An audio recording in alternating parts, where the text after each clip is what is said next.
Model of Chinese Walk CCRS1ST. So paano mag-operate? 220 volts and then low pressure gas lang po ang gagamitin natin. Low pressure lang po.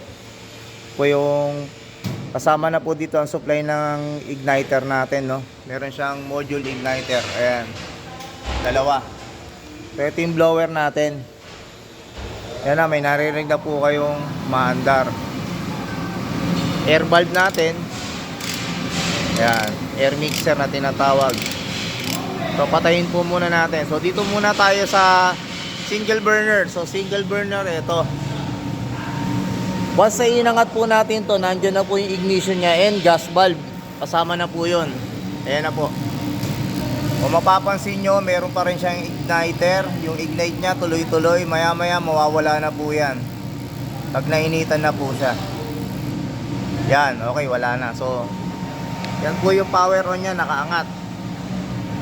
Sa stock pot burner po natin yan.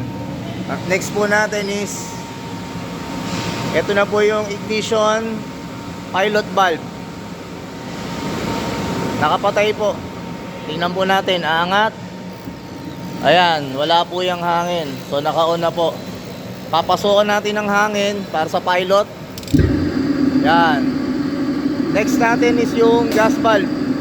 Main gas valve. Yan. So yun lang po.